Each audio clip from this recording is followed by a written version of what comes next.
started the wrong meeting link. So we were waiting on a different Zoom. Yeah. And then we realized. So please, it's 10:32K. You can start. Okay. Oh.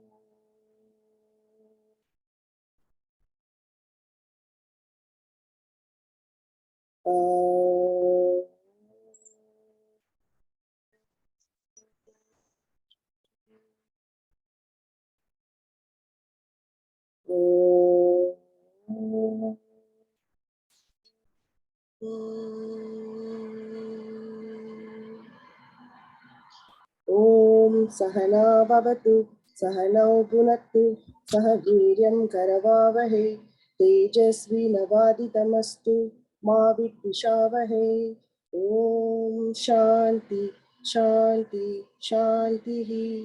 Om Sadashiva Samarambam Sankarcharya Madhyamam Asmat Acharya Paryantam Vande Guru Paramparam.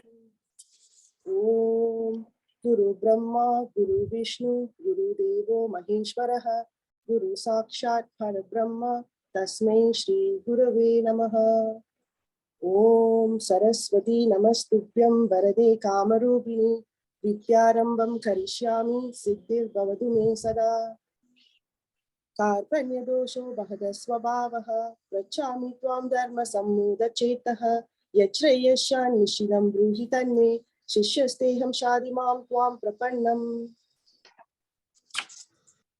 Om Vangme manasi pradishtita Manome vachi pradishtitam Avirma edi Vedasya ma anistaha Sutam me ma prahasihi Anena aditena Ahoratran sandadami Ridam vadishyami Satyam vadishyami Tanmam avatu Tat vakta avatu Avatu mam avatu vaktaram Avatu vaktaram.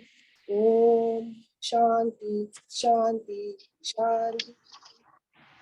Om Bhadram Karnebi Shrunuyama Devaha Bhadram Pashyema Akshabhijatitraha Srera Ange Shushtu Vagvam Sastu Nubihi Vyashema Devahidam Yadayuhu Swastina Indravaha Swastina Pusha Vishwavedaha Swastina Shvarishnemihi Swastino Brihaspatir Dadatu. Om Shanti Shanti Shanti. Om Aham Vriksha Shareriva Kirti Prishtam Gireriva Urduva Pavitro Vajineva Swaritam Asmi Ravigvam Swavarchasam Sumeda Amritokshitaha Iri Trishankor Veda Nuvachanam. Om Shanti Shanti Shanti.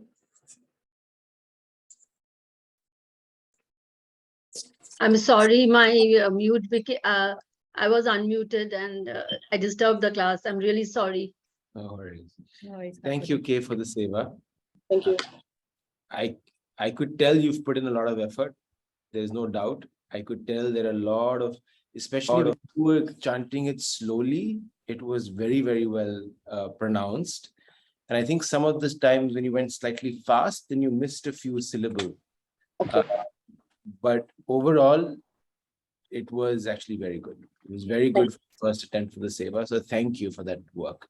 I know it's an effort. Absolutely. But I filter coffee add to that now. जैसे दूध गर्म कर दोगे उसमें थोड़ा सा sugar डाल दोगे तो filter coffee. The filter coffee happening. Okay, so I think what I would say is, in addition to everything that Abhinav said, that we now, and especially UK, given the level you've already reached, now you should go back to those recordings and now start to seek a higher level of perfection. Okay. You've already done a very good job, but there are still smaller points of improvement that need to be created, right? So for that, go back and listen. Now your listening has to be of a deeper level, of every single syllable. That's the level you've reached now. So listen to every single syllable more carefully and see where those small syllables need to be improved upon. So you might be saying the word correctly, but maybe it's the last syllable that is not coming out fully, or that one syllable in the middle that you're not pronouncing correctly, right? So now you need to improve that level of listening and practice to get to that next level of perfection. Okay, perfect, amazing, thank you. Yes, Papa. All right, so So just to Yeah. just one more thing, right? The reason, so even in our class, the Saturday class that we had started in, we went through this journey of getting the invocation shlokas and the closing shlokas perfect. And we went through months of Kumar perfecting every syllable. And there were two things that that was always highlighted. One, we do the invocation shlokas so that Bhagwanji is coming and being present in this class. So we are calling out to him. How would you feel? How do you feel when people call out to you but say your name incorrectly? Just a little bit of like, you could have put a little bit of effort, right, to get my name right? It's okay. So it's the same thing here, where we are looking for that perfection because we are calling out to him. And our commitment and our effort is what will, when he hears it correctly, we'll be blessed with his presence in the class. Because this class is not, it's not run by our individual identities. It's our collective divinity that is being reflected and that is being present. So we're invoking him to come and sit in this class. Make sense? Abhinav, can I just borrow 2 minutes of yours and Tuhina's time? It's because it's just on top of my head. And yesterday I was very shy to even ask because it was a bigger class and everyone was more well versed in the class. So I just have a question and maybe you can answer it at the end of the class. So of late, like last 1 month, I'm not really keeping well. So I'm really, my health is going down. I'm on a lot of medicines, everything. I'm making an effort to do this. So just one question. I know I should have asked in yesterday's class, but I didn't have the courage. So I knew you all are there. I'm going to ask today. So when your health is a bit down and you know you need to make effort to continue with your self practice, to do your nam jap, everything, and your health is not giving, like you're feeling a bit tired, you're not able to do everything together. How do you handle this journey at that point? Like today, I'm not very present in the class. I still wanted to come and ask you all if I can keep the video on and just lie and listen, but I'm giving away a lot in that. So when a person is in a physical downturn for some time, how do you take the journey forward? Like it can be a question you can answer separately, but I could not ask yesterday and it is just playing on the top of my head. No, I think it's a very valid question. So just to give context, yesterday, Kakul, we started a new round of Ramcharitra Manas. Yeah, I was there. Yeah. I know you were there. I'm just filling everybody else. Okay. And it has about 150 odd people in the class, and it's led by Shalini Didi, who's the leader of that satsang, of our entire parivar almost, de facto now. So your question is very valid, Kakoli, and this is what we always mean, that whatever you do in peacetime will show up in your wartime. Right? If in your peacetime you did not do enough nam japs, if you weren't present to the class, in wartime, it's very easy to say, I have to focus on my health. The fact that you are going through a tough time, yet you're showing up and you're being committed in whatever capacity that you can, itself is a very big stride. That you are saying that, boss, the world mein jo bhi ho raha hai, my inside needs to be connected to Bhagwan Ji. My inside needs to be divinity. And when your health is down, and again, Bhagwanji at no point says, I want perfection. He says, I want commitment. At no place in the Gita and the Shlokas is he saying, if you don't do this exactly in this way, you will perish. No, he's saying, I want to see a commitment. Strive is the word he uses. And what you're doing is striving. The fact that you have this question when you're feeling ill is you being a seeker, right? My only thing is, don't continue to seek, continue to do whatever you can with your capacity. So naam jap bolne ke liye, to you can lie in bed and just say naam jap. Your mind is anyways active. If you don't do the naam jap, then your mind will go into all sorts of anxiety and worry. So that is just a very easy tool, right? So naam jap is something you can continue, but whatever else that you can continue to do, you should do, because that is your commitment to, and that is showing your commitment towards Bhagwanji. What you cannot do, don't beat yourself about it. Don't let the mind then come and say, I'm not good enough, I'm not a good seeker, because those are all sansaric thoughts. And that is not what you want to live with. You just want to say, I'll try my best. I will continue to seek. I will continue to ask questions. When you feel you don't have the energy, ask Bhagwanji for his help. Tell them, Bhagwanji, I really want to do this job. I really want to do the class. I feel unwell. Can you please give me the energy? Can you show me a way? I want to be closer to you. And Bhagwanji himself will manifest whatever is required to be closer to you. Right? But thank you for sharing, Kakoli. I hope you feel better soon. Do take care of your health, prioritize it by all means. And yeah, I hope you feel better soon. Another thing is how we are going to approach things, right? The approach has to change. If you are not feeling well,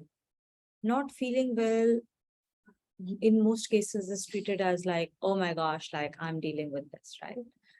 Like, oh, I'm not feeling well, right? Like instead of that, change the thought around completely. Why has this come to you?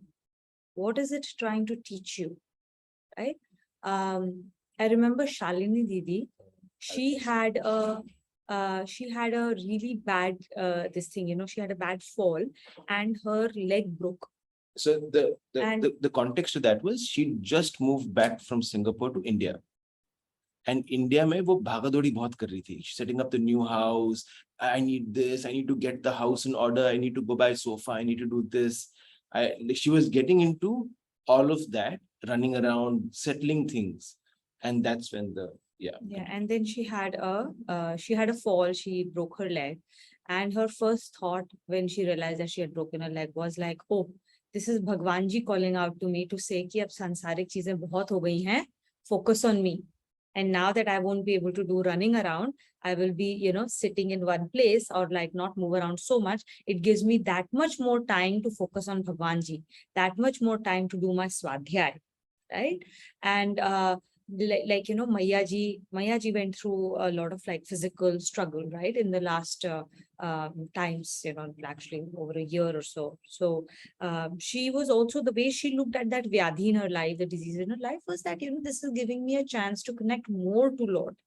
So instead of looking at any kind of disease as an impediment in your journey, make it a tool in your journey towards him.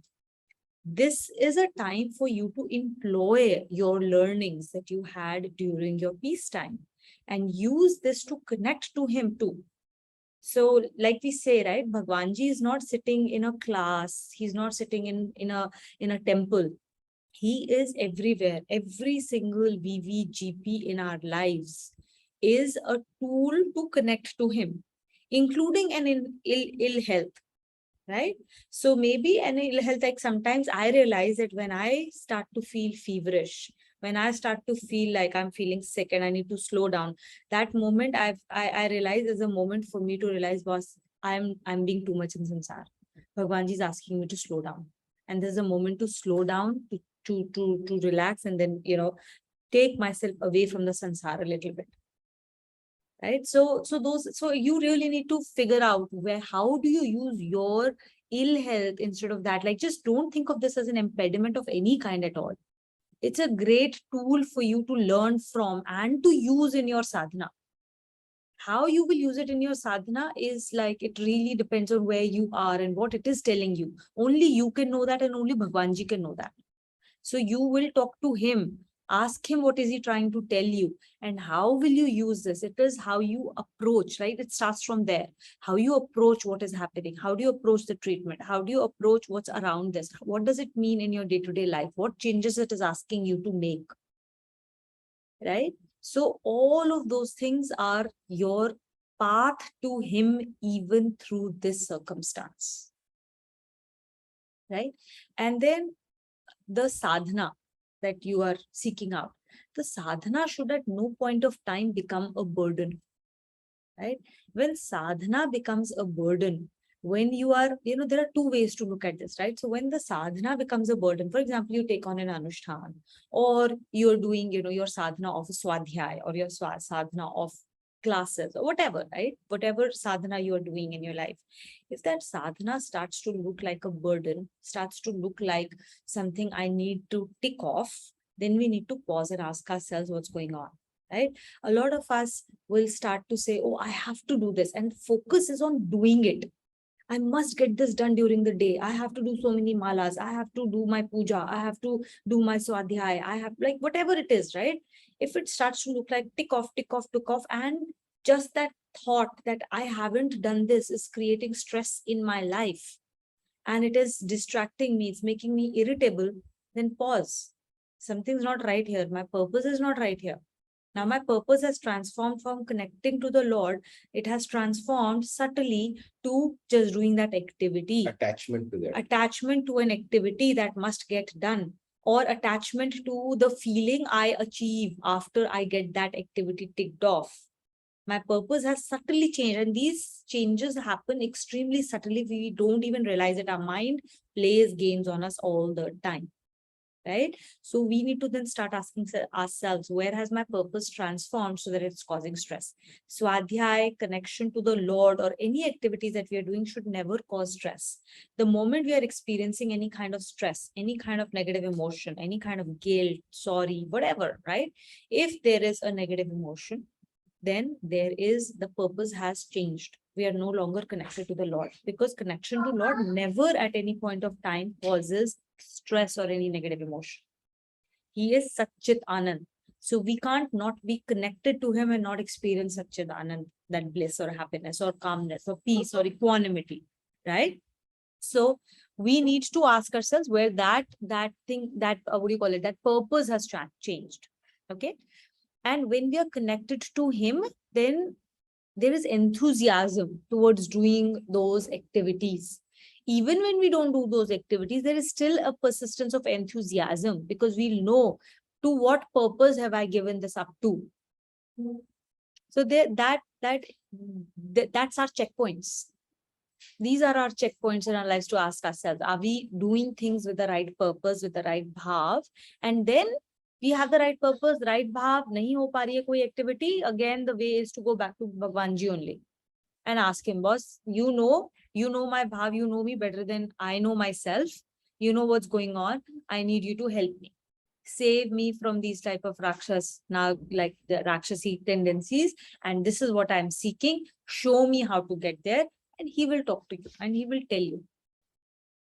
And worst case, when you don't know anything else, do karpanya dosh, right? Karpanya dosh is what? Putting ourselves in a state of studentship by saying, I really don't know, but you know what is for my best interest, and I surrender myself to you. So tell me what is for my best welfare, and tell me how to get there. Show me the path. Also give me the energy to walk that path. Give me the inspiration to walk that path. Yeah.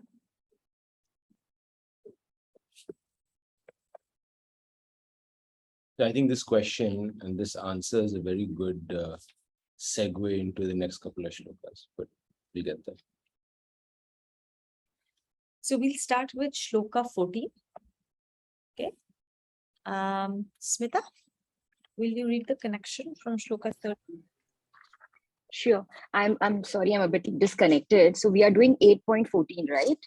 Yes, chapter Yeah. 8, Shloka 13, the connection after that. Yes. Okay. Yeah. Having described the attainment of the Adi Yajna aspect and also the transcendental aspect, the Lord now describes a simpler process which can be practiced even by ordinary people busy in everyday chores of life. Ananya cheta satatam Ananya cheta satatam yo mam smarati nityashaha yo mam smarati nityashah tasyaham sulabha partha tasyaham sulabha partha nityayuktasya yoginaha. nityayuktasya yoginah. So ananya chetaha is absorbed. Satatam is always. Yo, who. Mam, me. Smriti, thinks. So yo mam smriti, who thinks of me. Nityashaha, constantly. The one who thinks of me constantly and is always absorbed in me, right? You can make out the meaning. Okay. Tasyaham, tasya is us, that. Aham is I. Sulabha, easily. Sulabh, easily. Parth is to reference to Arjun. Nitya yuktasya, constantly nitya, constantly yuktaha, connected. Nitya yuktasya, constantly connected. Yoginaha, the yogi.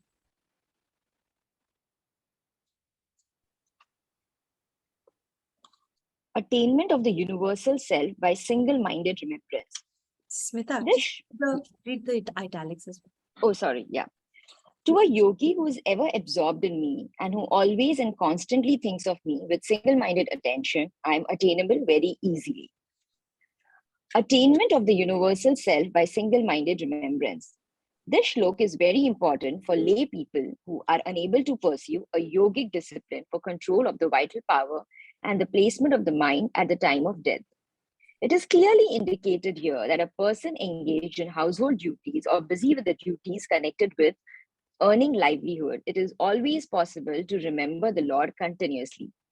Of course, it would be necessary for such a person that while performing all the duties, no place is given in the mind to the things and the people of the world, and the Lord is remembered continuously. It does not imply that the things and persons of the world are to be treated with contempt or with inimical feelings. On the contrary, everything and every person has to be considered as a manifestation of the Lord. Every relationship is to be sublimated to divinity. Every moment, thus, would be a moment of worship of the Lord. By constant practice, consciousness becomes concentrated on the Lord. And while performing all worldly duties, remembrance of the Lord becomes continuous. Not thinking of any entity other than the Lord makes the attention undivided. And by remembering the Lord with undivided attention, a ceaseless connection is established with the Lord. He says in this shloka that he is easily attainable by such a person. So, two principles here. One is whatever we think of, whatever our mind is constantly ruminating about, that is what we will see, right? So if you think of yourself as an inferior person or as a person, I'm not good enough, then in your life, in your daily interaction, you will constantly only experience that, right? You could be sitting in a bus and you would be like, and that thought would be so subtly present that you would look at somebody else's iPhone and say, oh my God, it's the latest iPhone. I have one generation older. Oh my God, this person has that purse. I have something else. oh my God, this person is so tall. Oh my God, this person is so thin. Oh my God, this person is so pretty. Oh my God, all of these thoughts don't stop. Constant, right? So whatever is in our mind, we are experiencing, we are seeing constantly around us. Similarly, the opposite, like you can be very narcissist. I'm better than everybody else. Then you only look at people in a inferior light. Oh, look at him. He's not good enough for me, right? So the first thing that Bhagwanji is saying is when you are interacting in the world, your mind is constantly chattering. You are constantly creating a reality based on your mind. And as you're interacting with that VVGP, he said, you continue doing that VVGP. But if you have me constantly running in your mind, then you will only see my manifestation across everything. So you're not doing this Namjap as a way to be disconnected from people or to be disconnected from your duty or your family. You are doing it so that you start seeing divinity in everyone and in everything, right? And he's saying that's all we need to do. We don't need to give up duty. We don't need to give up this experience of life that we've been given. We just need to do it with keeping him in mind. So why are we returning to this in Shlok 14, right? Because now let's go back to what is he talking about in chapter 8. In Shlok 5, he basically gave us a what is chapter 8 all about, right? Sit down around. So chapter 8 is all about understanding the transcendental nature of the Lord. And what is he telling us through this entire chapter is how to achieve that transcendental nature, right? So he told us in Shlok 5 that if you leave your body while thinking of me alone, you will achieve the transcendental part of me, right? You will achieve transcendence.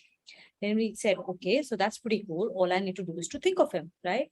Right after that, in Shloka 6, he says, but it's not that easy. For you to focus your consciousness on me alone in your last moment, that's not something that you will be able to do because it is an extremely painful process.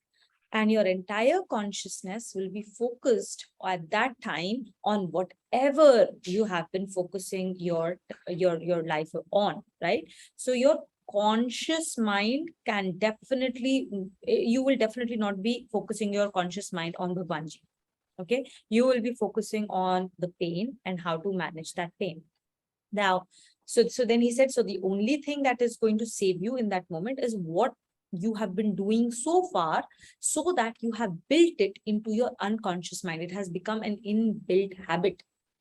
Right? And habits get created over a very long period of time, which means your entire lifetime should have been spent thinking of me in every VVGP. If you have done that, then yes, I will be attainable to you in that last moment, right? So he established that for us. And then he gave us in Shloka 7, the very crux. And he said, what? Mam anusmar yudhya.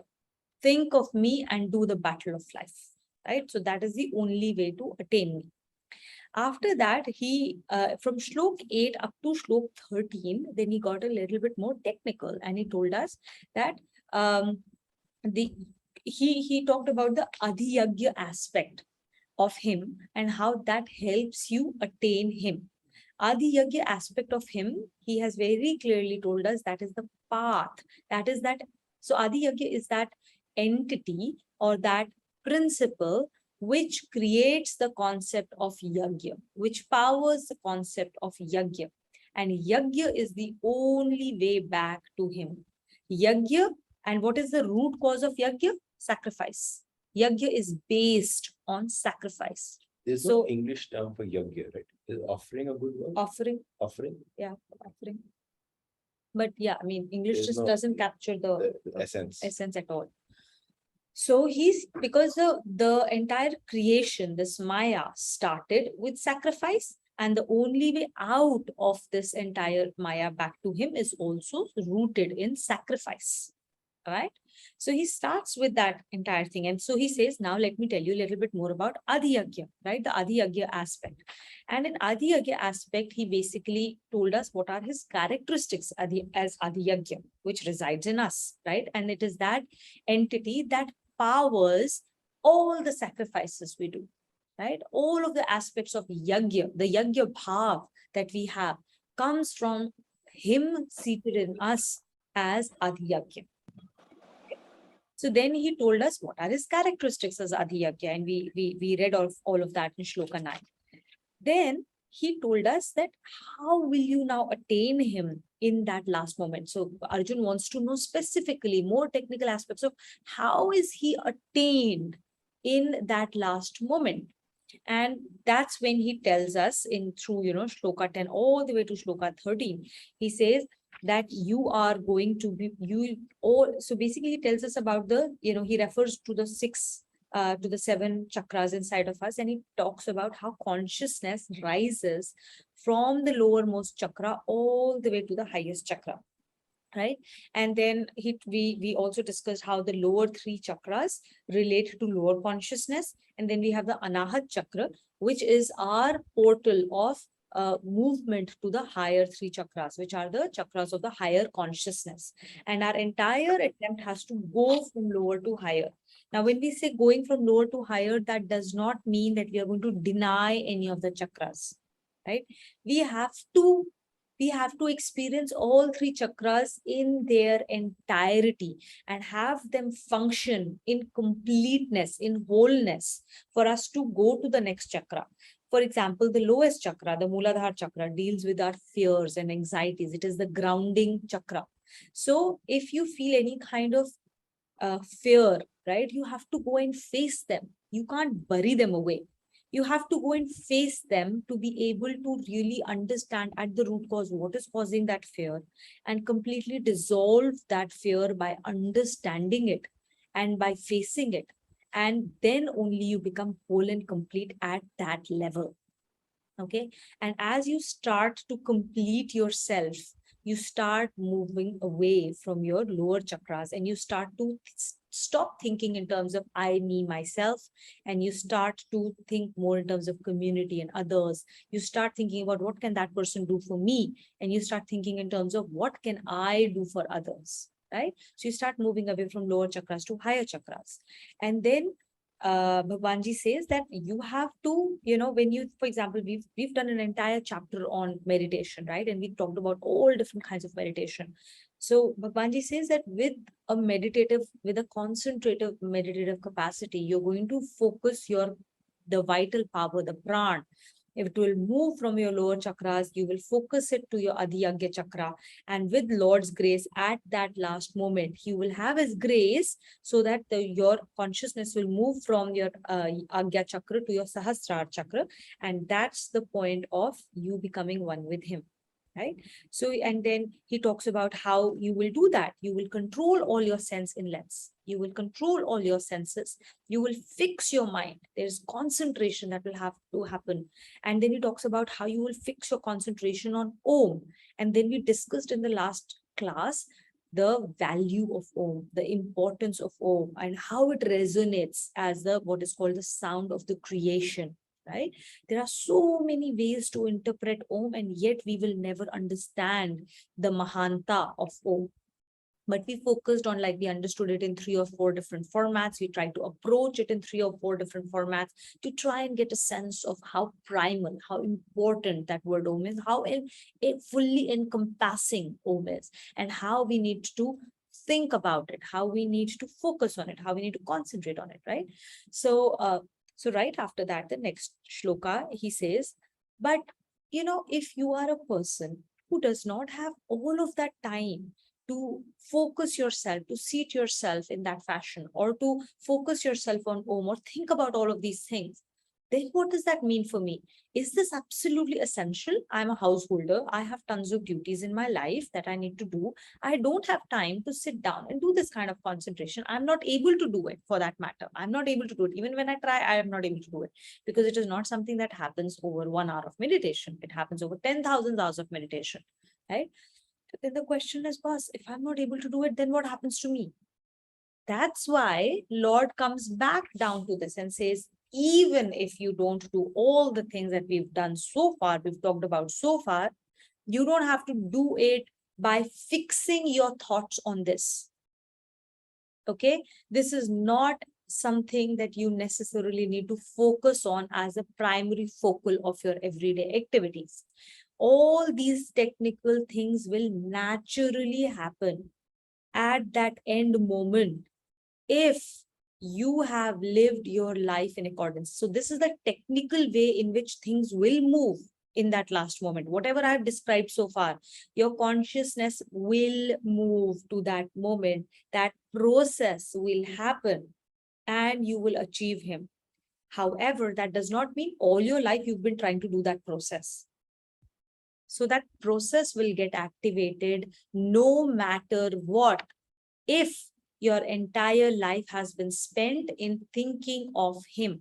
And thinking of him or being connected to him means what for us as a householder, as a person who has tons of duties in his life, is this simple thing that we will bring Lord into our daily lives. Mam anusmar yudhya cha.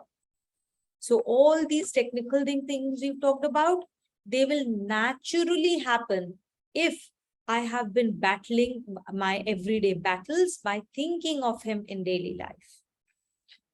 So after all the technical things, he comes back and says, hey, doesn't mean, don't get confused. Don't think that this is what you need to focus on every day, single day. Your every single day activity is only that which I talked about in Shlok 5. Mam anusmar yudhya. Right? And then he's just saying that what it means for us, what does it mean to think of him? He's saying, first of all, be very clear. It is possible. Don't think it is impossible for you to do battles of life and think of him. It is possible. And it is not just possible, it is a must do. It is a must do. Okay. And then he says, while performing all your duties, no place must be given in your mind to that VVGP. When you're interacting with that VVGP, you're not looking at VVGP. You must only be reminded of the Lord in some way or the other. You're not feeling well. What is Lord talking to me about? Why is he bringing this in my life? There's something he's telling me. What am I to learn? Or what is an opportunity he's creating for me when I'm not feeling well? What is he creating? He's closed certain things, right? I'm not feeling well in some form or the other. I'm not being made available. So I'm not able to do certain things that I was able to. So certain opportunities in my life have closed for now. If they have closed up, there must be something else that has opened up. What we tend to do is focus so much on what has got closed off that we are unable to see the new opportunity that has opened up. There always is a new opportunity that opens up. A new door opens when an old door closes.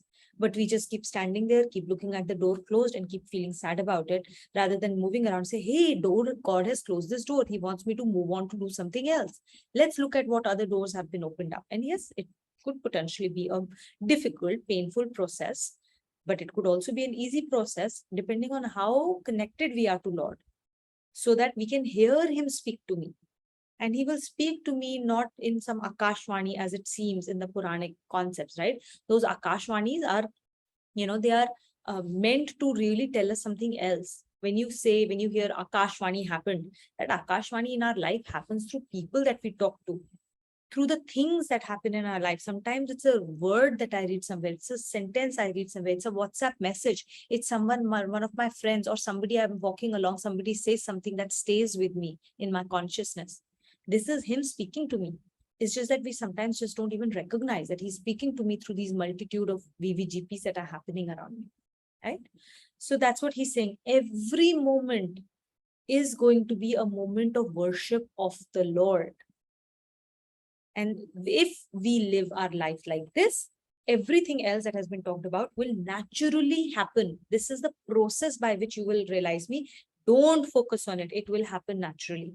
Come back to, what you need to focus on, which is Mam Anusmar Yudhyacha. Yeah.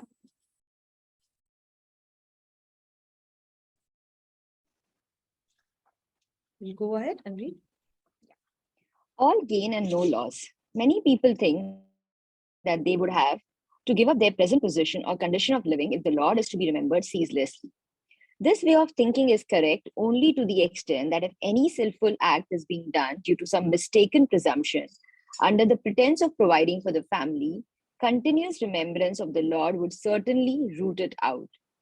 But on careful thought, it would become clear that the cause of all sinful acts is only covetousness. This is why covetousness is termed the father of all the sins. Providing for the family does not give a license to sin.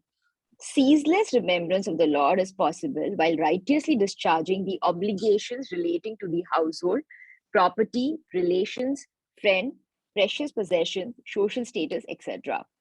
Obligations are discharged by performance of some actions by the body, while the remembrance of the Lord is the function of the mind. By practicing ceaseless remembrance, the Lord starts manifesting himself in all these obligations, and the discharge becomes worship of the Lord. Thus, all these entities get divinized due to the fact that intrinsically they are all divine. Only due to a selfish view of life, these family and social relationships acquire worldliness and give rise to expectations which cannot be fulfilled. However, if this view is given up and selfishness is substituted by a divine concern, the heart is then filled with sweet and fragrant emotions. In this process, nothing is lost and everything is gained. So here, I think this is fairly clear, but it's again highlighting that we are going through a scenic journey. It is okay for us to have goals. It is okay for us to set goals, even have not desires, but I would say goals more than desires. But it's not okay for us to get attached to those goals. Or get greedy.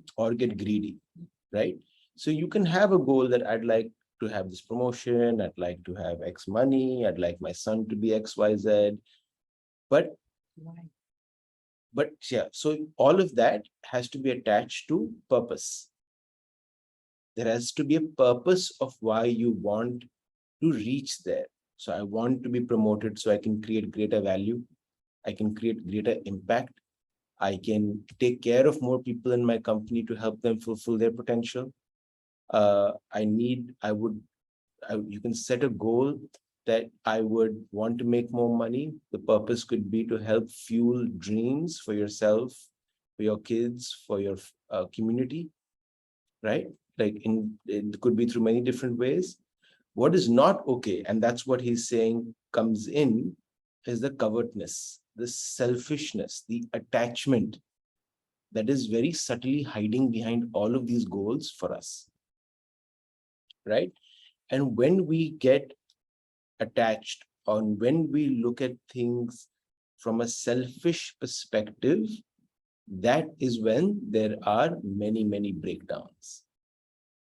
That is when we become away from Bhagwanji.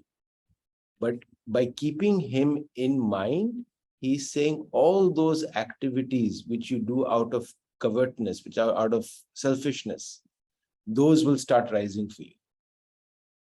And so every time you feel that sense of irritation that Tuvina was mentioning, that disappointment, that stress, those are all this water bubbling for you to take a look back and say, hey, what is it here that I'm attached to? Now that I'm on the Gita path, every time I feel irritated, it's an opportunity for me to examine myself. What is it that I am attached to that I need to let go of? Because if you don't achieve your goal, that is also his prasad. If you, instead of getting promotion and you get fired, that is also his prasad. And that is also for your best, for your ultimate benefit. He's giving you that opportunity to work on yourself. And if you get fired instead of getting promoted and you get really angry and you think you're really unfair, hey, that's an opportunity that Bhagwanji is giving you to clean your antakaran. Get less attached to the world. And even then, right, like the examples that Abhinav gave, like, all of those, oh, I want to get promoted. It's okay to have goals, right? It's okay to have goals. But now you will start to realize, right? We're on chapter 8, we're not chapter 2, chapter 3 any longer, right? Chapter 8, Arjun has to become very, very conscious of these things, right? So many times, like, it's desires get couched behind seemingly high sounding principles. I want to have a big house to do satsang, right? So that I can have a bigger satsang. I will devote this house, blah, blah. End of the day, really, are you doing that satsang today? What is preventing you from doing what you want to do with those resources you are asking of God today? Honestly, what is stopping you? Are you going to start all those activities only after you get to those goals that you've set for yourself? Like, ask yourself those things. Very, very, very important, right? So while this is a great start, you start to examine your purposes of why you're seeking out any of your material benefits or any goals that you may be setting for yourself, right? It's good to set goals. Now, this is a very, it's not like, like everything in Gita, everything is so contextual that it's very difficult to give out high level principles around like you should have goals or you should not have goals, all of those things, right? You will start to realize only when you actually do them, only when you start to examine your own thoughts, only when you start to implement these principles in your life, right? And then you will see, oh, in this context, is this goal correct? Is my purpose correct? Is my bhav correct? Or is it not? Is it still rooting me back into the material world? Or is it helping me transcend? Very, very important. Eventually, in your journey, you will reach a point where actually none of these things would, like, you will not ask for these things. You will not have these goals at all, because these goals are really, really low level goals. Okay, it's okay to start with that. It's definitely like we all start with our materialistic goals. We've all had that at the start of our journey, right? Time to question whether you really need to have those goals. Are there really any motivations? Is there really a right purpose or bhav behind them, right? And you will start to see that slowly the purpose you started to attach to these material goals will start to evolve as you evolve in your Gita journey. You may still have the same goals, but your purpose will start to evolve. And so your bhav and the way you do your actions towards the attainment of these goals will also evolve. Okay, which is a great start, fantastic start, right? Because this is the only way we will learn. As our understanding of these principles becomes clearer and clearer, and you become more, your antakaran becomes clearer, your intellect becomes sharper, your nishchayatmika buddhi becomes more determined, you will start to see through so much of the games that your mind is playing on you. And you will start to question that. And you will reach a stage where your goals will transform. They will transform into something much bigger and higher that at one point of time you would have never thought even possible. Your goals will become bigger, grander, more amazing, and more rooted in happiness eventually. Your goals will change, 100% they will change. Your prayers will change, your bhav will change, and you will notice it yourself. You will notice your prayers change, the quality of your prayers change yourself. So just to add on, right? So if you don't achieve the goals,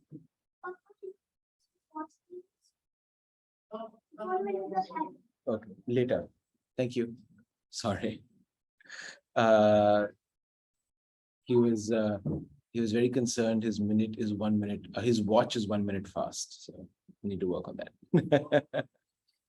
So when this VVGP happens and you don't achieve your goal, it's just a reminder for us to work on our antakaran, right? For us to reach this level that Tuvina is saying, where the goals itself and the purposes get purified, it starts with the work at the bottom, which is dealing with the anxiety, the stress, even the overt happiness, the extra happiness because you got promotion. All of that is where our work lies, cleaning our antakaran. And when we do that, and we start discharging our duty with the joy of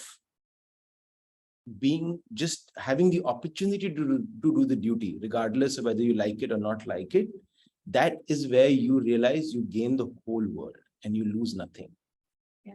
So by having Bhagwanji in your life and by bringing him in every aspect of your world, you win the whole world. You win every relationship. You win your family. You win every conversation you win, because you no longer want anything from it. You just want to be in action. And whatever happens is a prasad. And that is what this principles tend to highlight. All gain and no loss. Absolutely. A person can come and be very, in sansaric terms, rude and mean and all of those things. But if you can walk away with it and say, hey, he just gave me an opportunity to work on my antakaran, which is what my purpose is. Thank you. Bas, you won the world. And as we read in Shlok 5, right? End of the day, one of the ways for you to figure out whether you're truly practicing, whether you're truly connecting to the Lord in your VVGP, there must be a change in our mental attitudes. If our mental attitude is not changing, if the way I perceive things is not changing, if the way I behave with my family, if the way I behave with my friends, the way I behave with my colleagues, the way I deal with situations as they come in my life, if that is not transforming, and you can't see that change every 6 months in yourself, then something's wrong. Then you are just not practicing these principles. The growth is very clearly reflected in how we behave, in how we think, in how we are with others in our lives, right? So use that as a yardstick to measure, are you truly practicing what you're spending time on? Are you truly bringing Gita into your lives or not? It is unmistakable. It's not possible that you are not transforming, and it is not perceptible to yourself in how you deal with VVGP.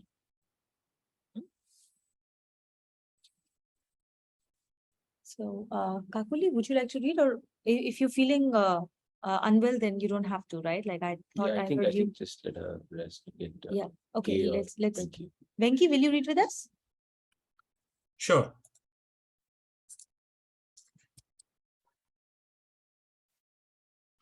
Connection. How exhilarating is the knowledge that whereas yogis spend a lifetime in yogic practice for self-realization, an ordinary person engaged in everyday chores of life has it within reach by the caseless remembrance of the Lord. He now says that by attaining him, a person transcends the cycle of birth and death. Mamupetya punarjanam Mamupetya punarjanam dukkhalayam ashashvatam dukkhalayam ashvastadam napnuvanti mahatmanaha napnuvanti mahatmaha samsiddhim paramam gataha. samsiddhim paramahada.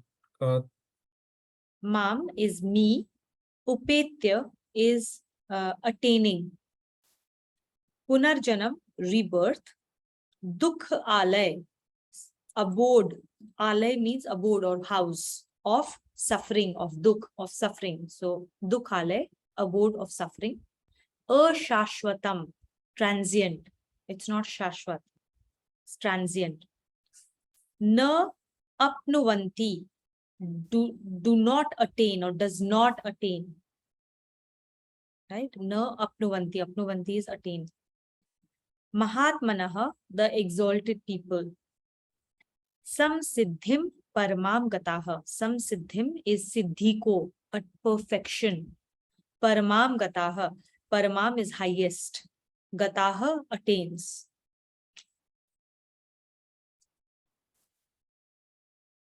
As a result of attaining me and thus achieving the state of highest perfection, the exalted ones are not born again in the abode of suffering and is transient. Realization avoids rebirth, world and abode of suffering. In this shloka, the occurrence of rebirth is equated to being lodged in this world, which is said to be an abode of suffering and is also transient. To entertain any hope of getting happiness from any object in this world of names and forms is only to reap a harvest of sorrows. Just pause here for a second. In this shloka, they're basically highlighting that as long as you are in sansar, you have a bed of suffering you're living on with momentary happinesses, which is why the coined terms like pursuit of happiness, a lot of people relate to, because your starting point is unhappy, so you're pursuing happiness. In the Gita journey, we talk about the opposite, which is doing things out of happiness. You don't need to pursue it because it's inside of us, right? So I actually wrote down some thoughts, but I can't see my phone around me, but I'll try and recreate it, right? So if you were to imagine a regular human life, you start firstly hanging upside down inside of water in darkness for 9 months. You come out of the womb crying because you're born again. For the first few years, and for us even up to 6 years now, you have to cry for your every need. And crying as an adult, you know what emotion you feel, right? The grossness you feel. To get us to cry as adults, you're crying. That emotion is existing in children on a daily, several times a day, to serve your every need. Then when you reach adolescence, you go through a lot of changes mentally, physically, emotionally.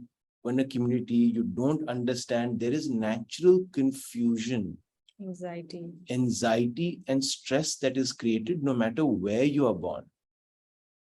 You have to go through all of those experiences which are based on your own vasanas.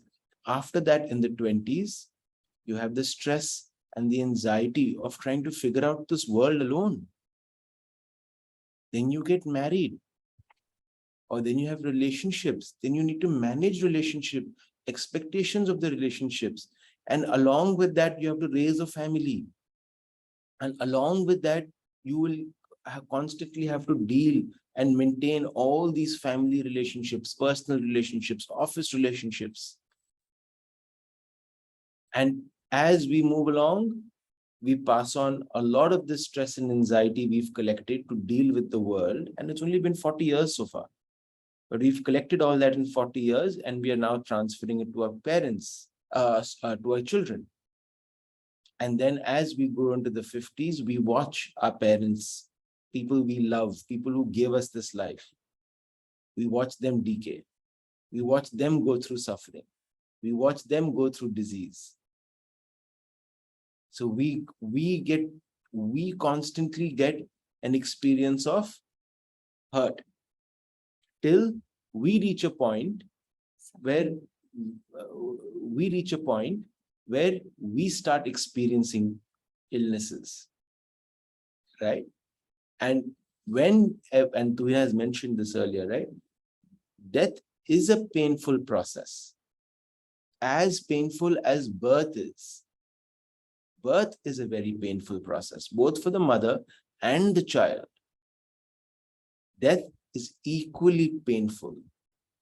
So this life that we've been given, this shloka says, is laid on a bed of suffering.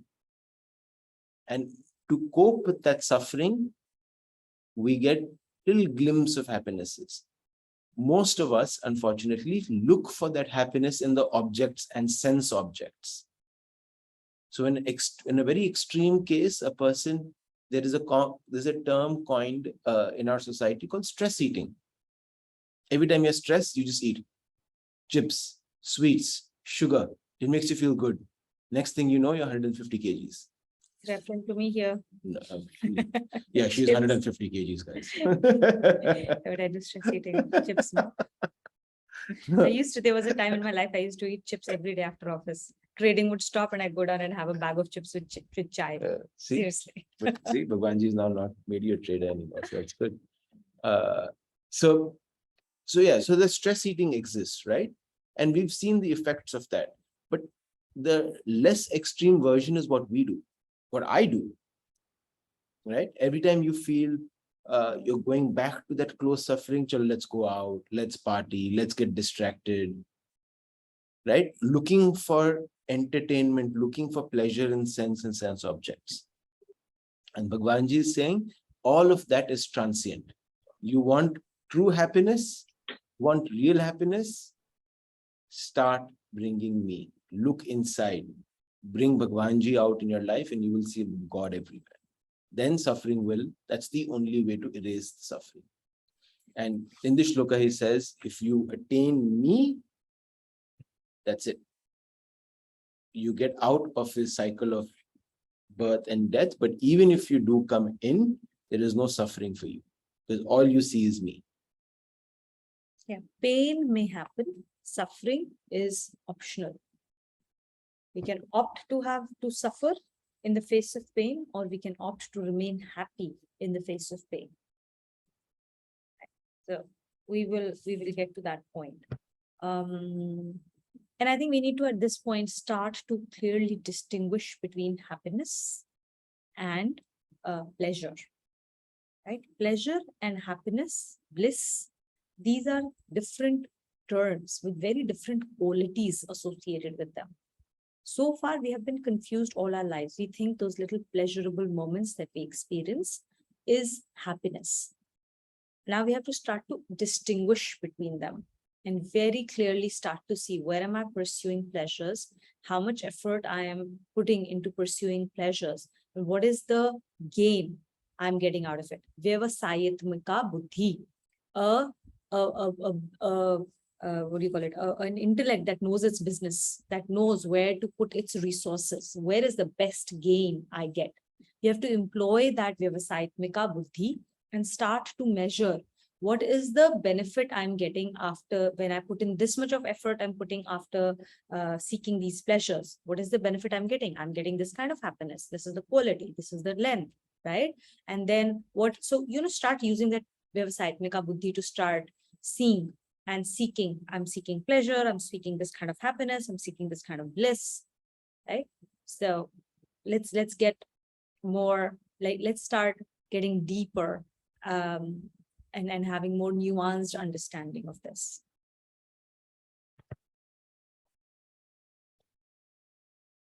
But if the linkage with the name and the form is diminished, Divinized. Divinized, this very old becomes the source of indescribable bliss, and it is also results of self-realization. In a couplet by the poet Saint Goswami Tulasidasa, Lord Rama is shown as saying, "Tie to my feet the beautiful string of affection, intervening all the loves of worldly relations."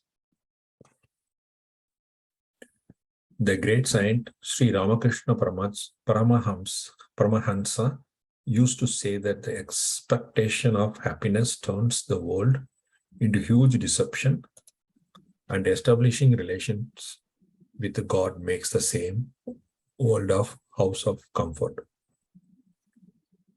A question often arises as to whether there is only suffering in this world.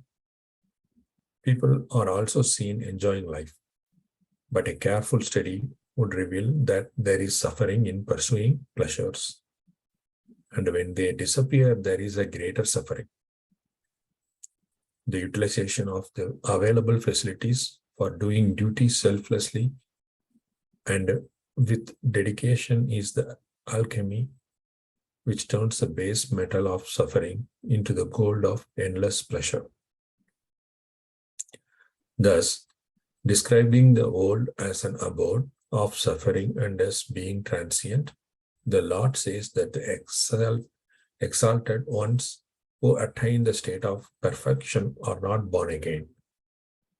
While dreaming, one feels scorched by the fire in the dream, but on waking up, the fire in the dream ceases to have any effect. Similarly, the exalted ones transcend all sufferings of the world on attaining self-realization. So the last two paragraphs here, right? This is something that we have dealt with and understood well in chapter 3 as well.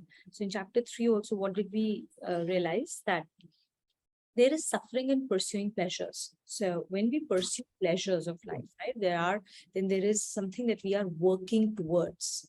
When we work towards, there is an expectation, there is a desire, right? The root cause of all of this is a desire, right? So there is a desire. We want to have that. We want to achieve certain things which we think will give me this kind of pleasure, this kind of happiness. So I start to run after that. Now, the whole act of going towards realizing that particular desire is going to be littered with a lot of effort, right? We are putting in so much of exertion. We will give up a lot of things in our life, like, you know, if it requires a lot of exertion in terms of time, then I'm giving up spending time with my loved ones. I'm giving up even my rest, my sleep. The amount of mental anguish it could potentially cause along the way is a lot, right? So you can sometimes, in certain cases, you give up a lot of your health as well, because, you know, you're not able to exercise, you're not able to get time, you're not able to, you know, eat proper food also, because you don't have time. So you end up eating a lot of junk along the way. So, you know, there is a lot of sacrifice, a lot of effort, a lot of exertion that happens on the way to the goals, right? And a lot of times these sufferings are also exalted in this world. They are celebrated. Look at this guy, right? He sleeps 4 hours a day, and those 4 hours also he sleeps in office. And such people are celebrated. Amazing. What a superhuman, right? Misplaced notions. And then we get to that stage where we actually get that desire, right? We actually get what we wanted. In that moment, there is this amazing experience of happiness, this amazing experience of pleasure. And it's like a completely, like, you know, it's like that massive surge of emotions that we feel, absolutely amazingness. And that's something that we are constantly running after. And right after that, now we get into another rat race. That rat race is to make sure that now I've got to this goal. I have to now keep it, right? You can get wealthy, but after that, the whole effort starts to stay wealthy, right? I have climbed a peak. How do I stay at the peak? Because there's competition gnawing at me, right? Somebody else will overtake me. So now I have to run even faster to keep up with the competition, to stay at that level that I have achieved, right? If my company has become the best in something, now I have to run even faster to stay there, because competition will come after me, correct? So once I have achieved my goal, after that, I have to continue with the suffering to keep at it. And eventually it is going to go away. And the moment it goes away, there is even more suffering, because now I don't have what I had, right? My expectations of life had gone completely different. I used to be this person. Now the suffering is even greater when I lose it. So every moment of my life is spread with suffering in some fashion or the other, even if that suffering is celebrated in the sansaric world. Okay, the only moment of true happiness, which is why we've been running after all of this and we've been going through this suffering, is that moment when I get what I had been after, right? I was going after standing first in a certain exam. I was going after getting a promotion. I was getting after closing a client, or I was going after releasing a certain product, right? Whatever it is. End of the day, that experience of happiness that comes when we get that goal, we think, oh, I got this happiness because I achieved this goal. So right after that, apart from the suffering that you're dealing with, trying to hold on to what you achieved, you also start another rat race. Very soon there is another goal, there is another desire, because I have learned from my behavior pattern so far that when I reach a goal, I get a certain amount of happiness. And that's what I want. I want that kick again. I want that adrenaline kick again. I want all of those hormones to kick in again. So then I establish another goal and another goal in an unending rat race, right? We get addicted to these emotional responses, hormonal responses in our lives. The reality is that happiness did not come from achieving that goal. The happiness came because what has happened so far is that the avaran of the desires had become it had shrouded the happiness inside, because there was this whole cloud of desire between me, my antakaran, and my conscious self. I wasn't aware of that happiness inside of me. The moment I achieved that desire, in that moment, all of the desire for that moment vanished. I got in touch with my real self. My conscious brain got in touch with my real self. And because of that absence of desire, the happiness from inside shone forth. And that's how I actually experienced happiness. But because my intellect is mood, it is not it is not clean, it is not able to distinguish, because it isn't sharp enough. What did it conclude? It concluded that this happiness came from outside of me. This happiness came from pursuit of these desires. And so I will again start my pursuit of desire. And then that new desire that comes up will then again act as an avaran, and that happiness is gone. So we are looking at things, we are being ignorant. It's a wrong knowledge that I acquire along the way. So the happiness comes from inside. So if I don't have desires, if I don't have that avaran, if I don't have that cloud inside of me, I'm constantly in touch with my real self. And I'm constantly in a state of happiness that is not transient, because it is not dependent on anything.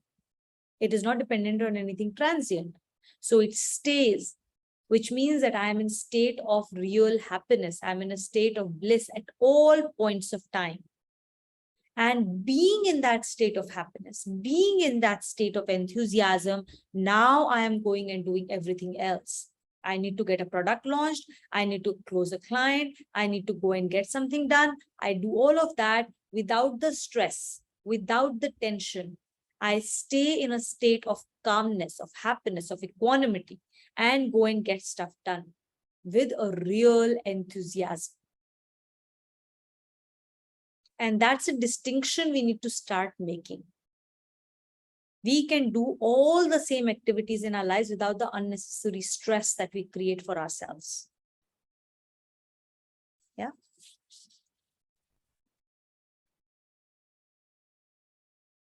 So like he says, right, there is suffering in pursuing pleasures, and when they disappear, there's greater suffering. Utilization of available facilities for doing duty selflessly and with dedication is the alchemy. What is this alchemy? This is that yajna bhav. This is the sacrifice. Yajna that sits on sacrifice. And what are we going to sacrifice here? We are going to sacrifice our attachments. We're going to sacrifice our ego. We're going to sacrifice our expectations of what will come out of my actions. What results should get created out of my actions. When we can sacrifice all of that, we are in a yajna bhav, in which case I am in a state of happiness, equanimity, samatva. And when I'm in yoga, my actions have the highest efficiency. So what I used to get done in 10 hours, I can get done in 4 hours now. And hence I have more time to be even more productive, even more efficient in my life. Yeah.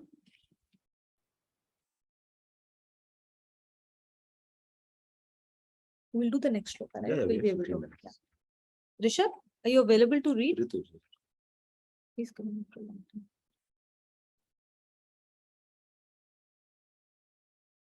Rituj, will you read with us?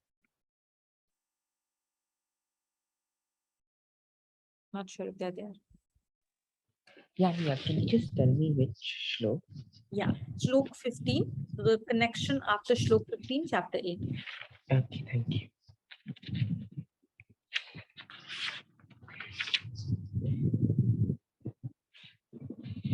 Yeah. The connection after 15, right? Yeah.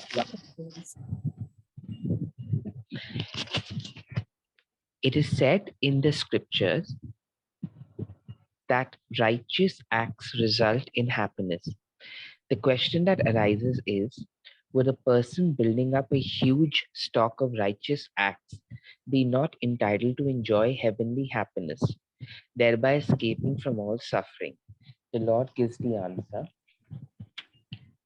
Brahma bhuvana lokaha Abhamma bhuvana lokaha punararvarti no Arjuna punaravarti no Arjuna mamupetya tu kaunteya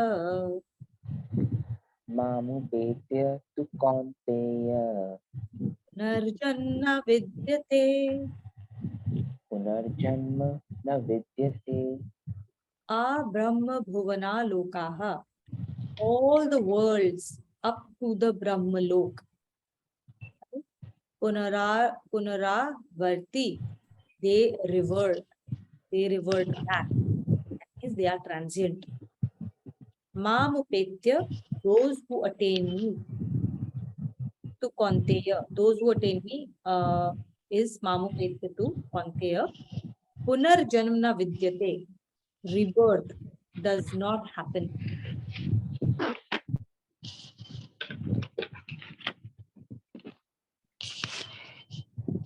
O Arjun, even up even up to the heavenly realms, Brahmalok, all the worlds are revertible. But those who attain to me are not born again. The realms or lokas. The scriptures speak of 14 realms, of which Brahmaloka is the realm of highest felicity.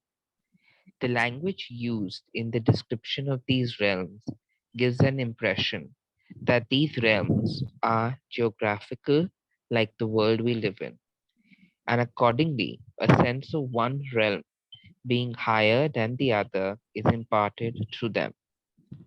This differentiation springs from visualization of creation in different parts of the cosmic form of divinity.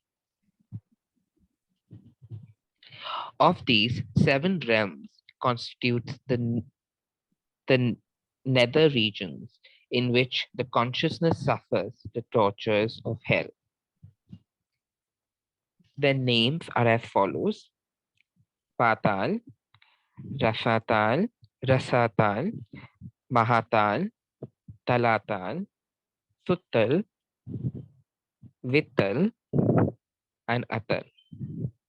The middle and heavenly realms are named as Bhulok, Bhuvarlok, Swarlok, Maharlok, Janlok, Tapolok, and Brahmalok. The scriptures in which these realms are described also state clearly that gross entities, though perceptible to senses, are actually not real. Reality lies in consciousness alone. The experience of thrill belongs to the higher realms, which are attained when the mind is freed from the thraldom of selfish and demoniacal acceptances. This attainment of higher realms is in direct proportion to the performance of righteous actions. But it must be borne in mind that the experience of happiness in these realms is also dependent on external factors and is therefore limited by time. The individualized self reverts to the human form after enjoying the felicity for the prescribed time period. Again, this human form is given the option of either utilizing the period of human life for transcending the cycle of births and deaths, or for searching new spheres of physical enjoyments. This is why, in the shlok, the Lord describes the enjoyment of even Brahmalok as being for a limited period of time. Even though this state ensures a very long period of felicity to the individualized self, ultimately it comes to an end, followed by a reversion to human form. Do you want to take this? Okay. So now what is being described, there are different realms, right? So in scriptures, they describe 14 lokas. There are actually 15 lokas. So we'll read about the 15th loka in the next paragraph. So there are 14 lokas which are transient in this world. And, you know, we've heard this name, words being used a lot of times, right? We hear of Patal Lok a lot. We hear of Swarg Lok, which is where the gods, the devtas reside. We've heard of, like, you know, Indra. Indra is the king of the Swarg Lok. We've heard of Brahma Lok, where, you know, Vishnuji resides, right? So we've heard of all of these lokas. Now, in general, obviously, as with all depictions in Purans, we think of all of these, they are depicted through stories in a very visual forms, so that we can understand what they really mean, to bring out their important points, right? Now, the important thing here is to understand that they do not exist in the physical world. It's like chakras, right? We talk of chakras so often. Now, are chakras present in our physical body? They're not. Right? There may be, the chakras are actually energy centers. They reside in our subtle body, right? We have these different koshas, right? We have different bodies. So the chakras actually reside in our subtle body.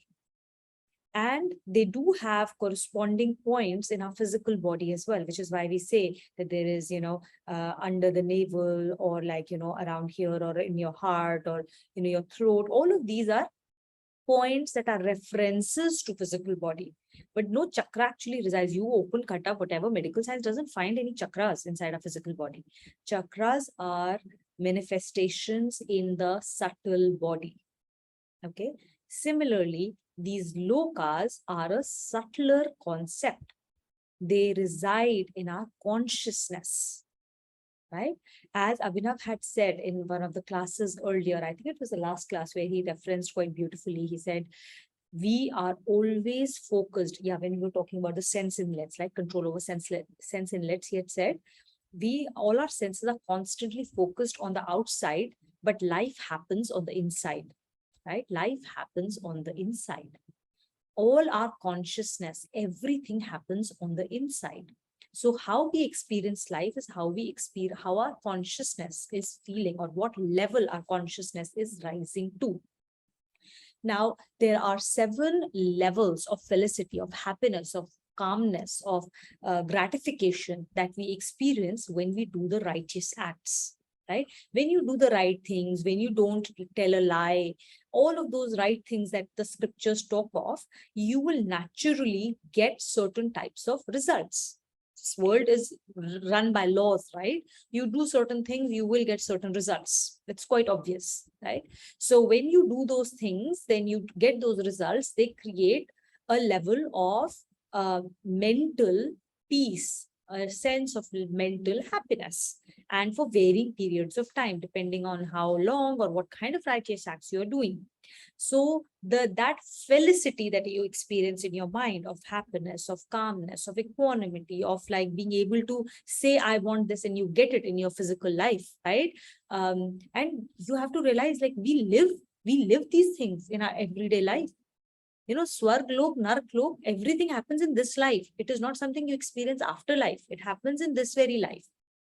We've all gone through periods of hell. We've all gone through periods of experiencing Swarg Lok, whether we are aware of it or not, because of our actions. You know, for example, I'm sitting here, my ability to say, my ability to ask my helper and say, please prepare food.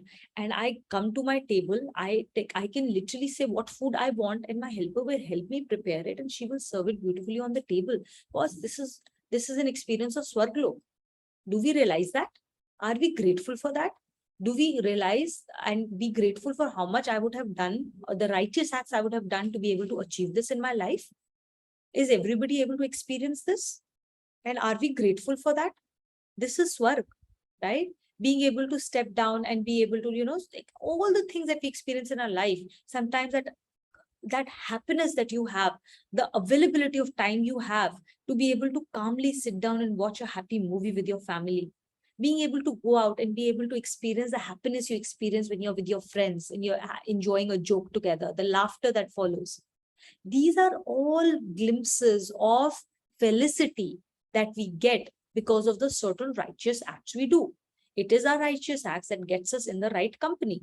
It is the righteous acts that gets us to be able to sit down and put food on the table for my family, right? If you don't do righteous acts, you will not have that felicity, right?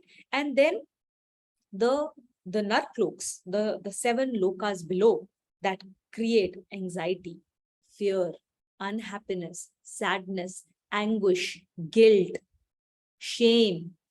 These are experiences of the lower lokas. Again, everything experienced in our consciousness. When we take certain actions, they cause us to feel shame, they cause us to feel fear, they cause us to feel anxiety. This is your experience of the lower realms of consciousness. And we experience them also on a daily basis in varying degrees. And the degree of torture we feel can span from a few minutes to a few hours to a few years even, right? There are degrees of these hell that we have experienced for ourselves over years also. How many of us, most of us, carry some form of shame in our lives, carry some form of guilt in our lives for years, for an entire lifetime without being aware of it, but experiencing them and just living through that shame, living through that guilt, and that then informing so many actions of our lives.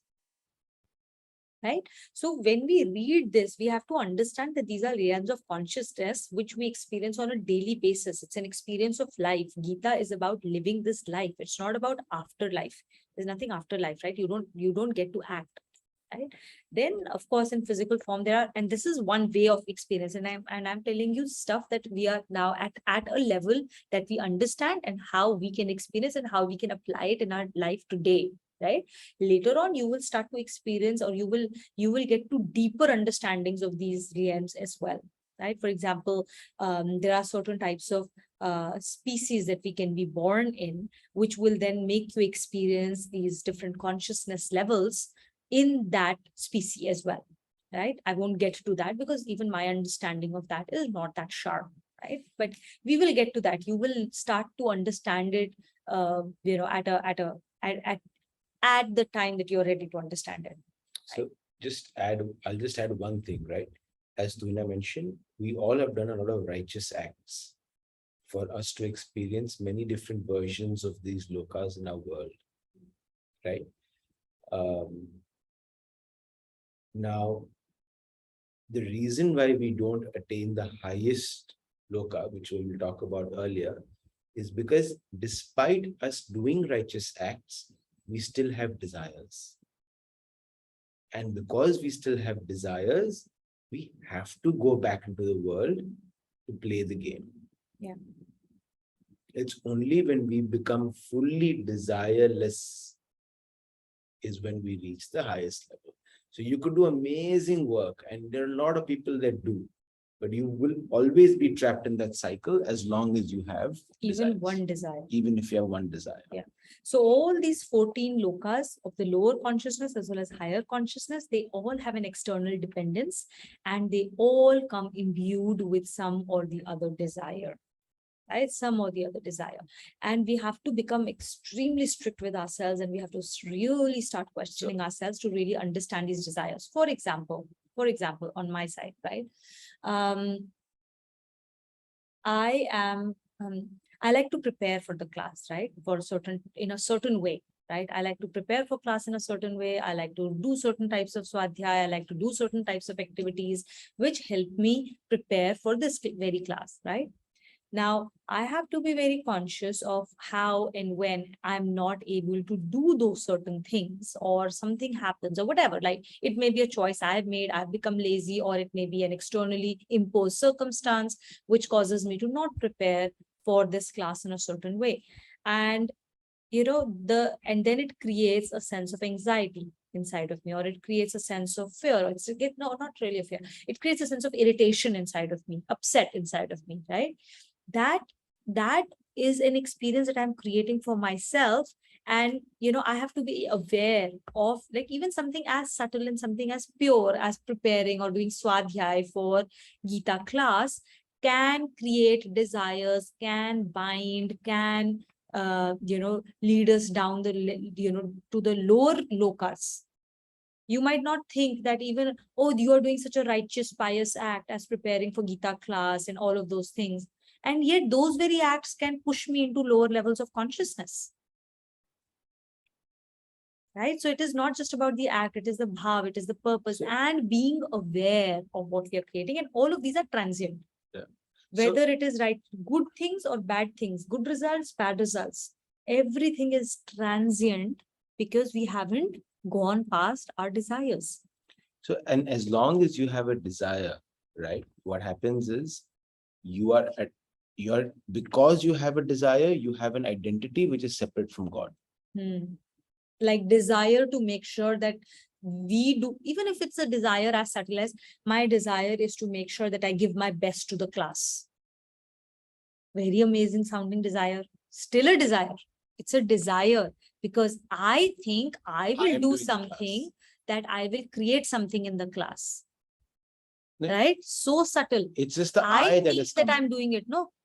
If I don't have, if there is not me and there is only God, then whatever happens in the class, if I falter 10 times also in doing my shloka ucharan, it is not my design, it is his design. He wanted it to be this way for me to learn something out of it. Right? There is something, there is his design. The fact that I'm not able to prepare for the class, it is for me to learn something out of it. Now it is up to me and my antakaran ki shuddhi whether I can see the learning out of it or not. But it is his design. Ek patta nahi hilta is dunya mein without without him wanting it to be that way. So if I'm not able to prepare, or if I'm not doing something despite my preparation, I am doing, like if my shlokocharan is not correct, what am I to learn out of this? And am I still in samatva bhav or not? If I have lost my composure and reached any level of anxiety, fear, upset, irritation, then maybe that's exactly why it happened. For me to realize what am I attached to, what is my desire, what am I supposed to de-link myself out of, what antakaran ki shuddhi I need to do for myself. See, that's how you need to start questioning yourself. You have to get deeper. We cannot stay at the gross level of examples we've been given, right? We've been giving still date. It's about, oh, do I need fame? Do I need, money? Do I like, those are very gross. I think we've moved past them. Now we have to get to subtler levels of consciousness and ask ourselves these right sounding, high sounding things that we see and we think we are on the right path.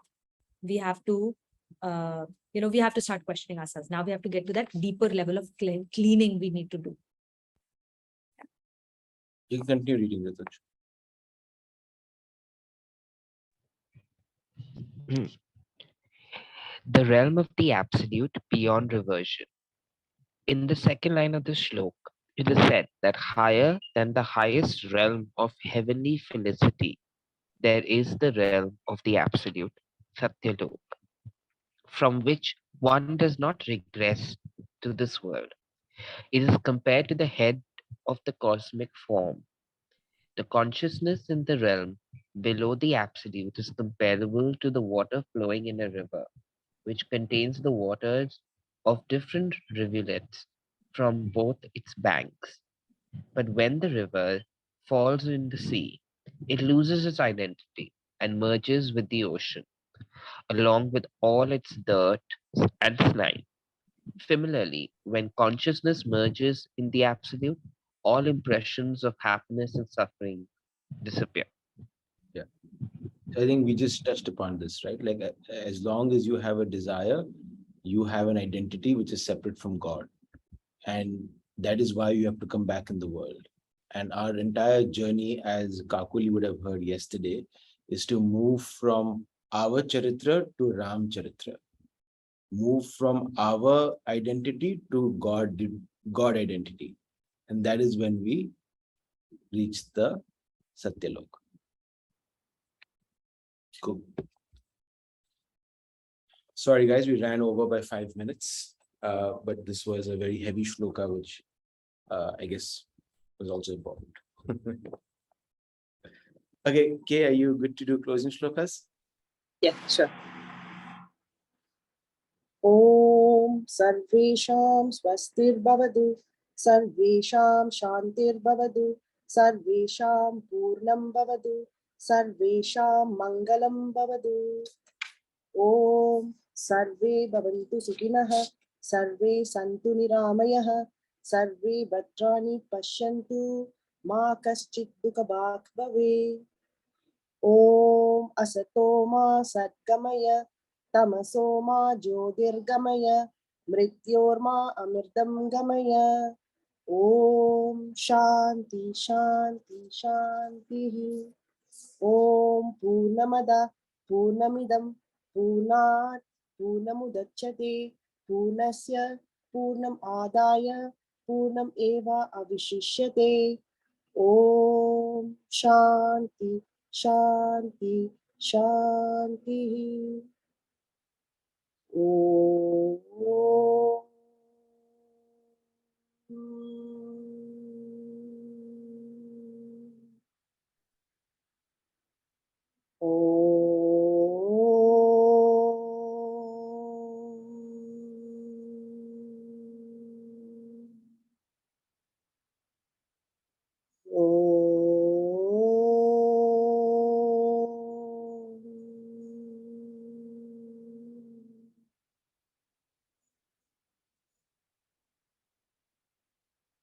Thank you.